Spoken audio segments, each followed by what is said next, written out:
رابعہ بصری رحمۃ اللہ علیہ کا انتقال ہونے لگا تو انہوں نے رات کو فوت ہوئی تو انہوں نے اپنی خادمہ کو بولا کہ فرمایا کہ کسی کو بتانا نہیں، جب میں مر جاؤں تو پڑوس میں 2-4 کو بلا کر نا میرا جنازہ پڑھوا دینا، اور جس کرتے میں تہجد پڑھتی تھی وہی میرا کفن بنا دینا، اور صبح بے شک لوگوں کو بتا دینا، میرے مرنے کے بعد میری میت کو رکھنا نہیں، فوراً دبا دینا۔ جب ان کا انتقال ہوا تو انہوں نے پڑوس کے 2-4-10-20 آدمی بلائے اور ان کو تدفین تجہیز سب کچھ ہو گئی۔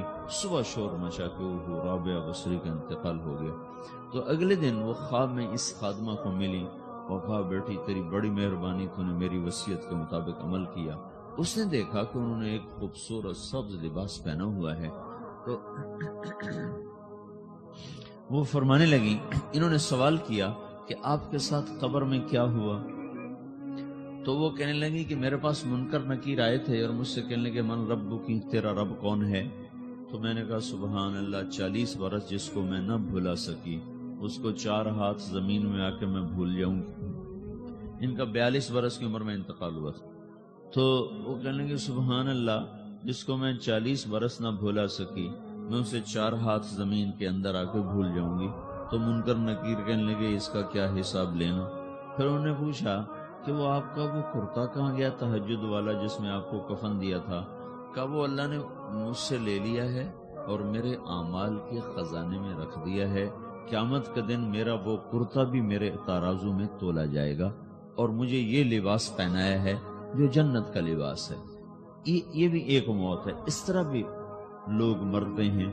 اور دوسری بھی ایک موت ہے، ہمارے علاقے کی بتا رہا ہوں، اپنے علاقے، ایک زمیندار مر گیا، اس کی قبر کھودی ساری بچھوؤں سے بھری،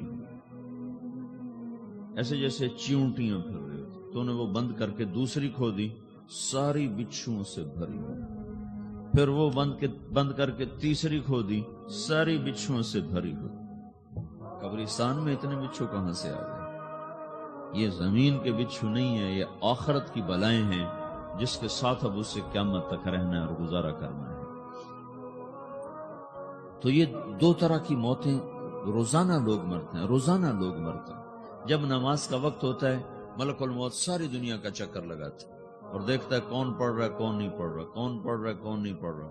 جو نماز کی پابندی کرتا ہے اس کی موت آسانی سے ہوتی ہے، جو نماز میں غفلت کرتا ہے اس کے ساتھ موت کے وقت شدت اور سختی اختیار کی جاتی ہے۔ تو بھائیو، یہ ایک جسم ہے، ایک روح ہے۔ روح باقی رہنے والی چیز ہے، جسم مٹ جاتا ہے، پھر اللہ سے قیامت کے دن نیا جسم عطا فرمائے گا، ایک نیا جسم دیا جائے گا۔ روح وہی ہے جو اللہ کے خزانوں میں جمع ہو جاتی ہے۔ نافرمان کی سیاہ کالی روح ہوتی ہے، فرما بردار کی روشن چمکدار روح ہوتی ہے۔ تو اللہ نے کچھ تقاضے جسم کے رکھے ہیں اور کچھ روح کے رکھے ہیں۔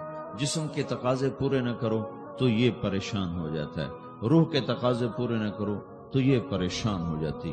روح کی پریشانی جسم سے زیادہ ہے، چونکہ روح کی طاقت جسم سے زیادہ ہے۔ جسم مٹی سے بنا ہے، اس کی غذا بھی مٹی سے نکلتی ہے۔ روح آسمان سے ہے، اس کی غذا بھی آسمان سے ہے۔ روح کا تعلق جب تک اللہ سے نہیں جڑتا اس سے بھوک اور پیاس لگتی رہتی ہے۔ جسم کو جب تک روٹی اور پانی نہ ملے یہ تڑپتا اور پریشان رہتا ہے۔ جیسے اللہ تعالیٰ نے ہمارے جسم میں روٹی اور پانی کی طلب کو بے ساختہ رکھ دیا ہے۔ میں بیان کے دوران بھی پانی پی رہا ہوں، آپ دیکھ رہے ہیں کہ میرا حلق سوکھ جاتا ہے، مجھے طلب محسوس ہوتی ہے پانی، حلق سوکھتا ہے پانی کی طرف بھاگتے ہیں، بھوک لگتی ہم روٹی کی طرف بھاگتے ہیں۔ یہ ایک ایسا اندر میں آٹومیٹک سسٹم ہے کہ ہم اس کو آف نہیں کر سکتے۔ یہ سوتے سوتے بھی بھوک کی وجہ سے آنکھ کھل جاتی، سوتے سوتے پیاس کی وجہ سے آنکھ کھل جاتی ہے۔ یہ ایسا خود اللہ تعالیٰ نے ساختہ نظام بنایا ہے کہ آپ اپنے جسم میں روٹی اور پانی کی طلب کو نہیں نکال سکتے۔ میرے عزیزو، ٹھیک اسی طرح اللہ نے انسانی روح میں اپنی طلب رکھ دی ہے اور اپنے رسول کی طلب رکھ دی ہے۔ یہ 2 طلب ایسی ہیں کہ یہ آپ کے جسم روح سے نکل نہیں سکتی۔ جیسے بھوکا روٹی نہ کھا لے، پیاسا پانی نہ پی لے، اسے چین نہیں آ سکتا۔ وہ روح جو اللہ اور اس کے رسول سے نہ آشنا ہے، جب تک وہ وہاں تک پہنچ نہیں جاتی اسے چین نہیں آ سکتا، اس کا اندر پریشان رہے گا۔ 1997 میں جب جنید جمشید سے میری پہلی ملاقات ہوئی تو اس نے مجھ سے یہ سوال کیا کہ مولوی صاحب ایک پاکستانی نوجوان جس گلیمر کو خوابوں میں دیکھتا ہے وہ گلیمر تو مجھے زندگی میں ویسے ہی حاصل ہے. میرے چاروں طرف زندگی کا رقص ہے اور میری زندگی کی ہر خواہش ہر تمنا پوری ہے. اس کے باوجود میرے اندر اندھیرا ہے، میرے اندر خلا ہے. مجھے لگتا ہے میں وہ کشتی ہوں جس کا کوئی ساحل نہیں، جس کی کوئی سمت. ایک عام لڑکا تو کہتا ہے ہائے کاش یہ ہوتا، اس کو وہ نہیں ہو رہا تو پھر وہ پریشان ہے، ہائے یہ ہوتا، ہائے وہ ہوتا. تو میں تو ہائے نہیں کرتا ہوں، میری تو ہر لذت اور خواہش میرے سامنے تشتری میں سجا کے پیش کی جا رہی.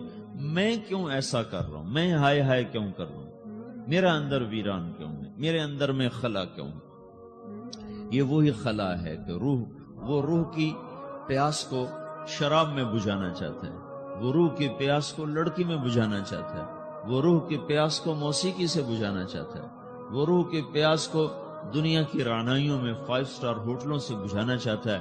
روح کیا جانے روٹی کیا ہے، شراب کیا ہے، پانی کیا ہے، عورت کیا ہے، موسیقی کیا ہے، گھنگرو کیا ہے، پائل کیا ہے، چھنکار کیا ہے. روح کو ان چیزوں کی کیا خبر؟ امریکہ میں ہماری ایک جماعت تھی تو 4 لڑکے 2 لڑکیاں، 4 لڑکیاں 2 لڑکے مسلمان ہیں. تو ایک لڑکے کا نام رکھا تھا ابراہیم، اور اس کو جب پڑھایا نا کلمہ انہوں نے کہا ہائے، انہوں نے کہا ہائے، وہ دونوں ہاتھ یہاں رکھے سینے پر، دل پر، کہا ہائے. تو ہمارے ساتھی ہیں ڈاکٹر اختر، وہ کہنے لگے کیا ہوا کیا ہوا؟ کہنے لگا جب سے ہوش سنبھالا یہ جگہ خالی تھی، یہ تیرے کلمہ پڑھانے پر بھر گئی ہے کہ میری خوشی سے ہائے نکل گئی. یہ جگہ خالی رہے گی، یہاں شراب نہیں پہنچ سکتی، یہاں نغمہ اور موسیقی نہیں پہنچ سکتی، یہاں تالے لگے ہوئے ہیں، یہاں تک کوئی آواز نہیں جا سکتی. دل کے تاروں پر ایک ہی نغمہ چڑھ سکتا ہے اور وہ اللہ کی یاد کا ہے اور اللہ کی محبت کا ہے اور اللہ کے رسول کی محبت کا ہے. باقی کوئی مضراب ایسا نہیں جو ان تاروں کو چھیڑ سکے، باقی کوئی چیز آواز ایسی نہیں جو دل کی دنیا پر جا کر دستک دے سکے. یہاں بند دروازے ہیں، یہاں صرف اللہ پہنچے گا، اللہ کے رسول کا تعلق پہنچے گا، باقی کوئی چیز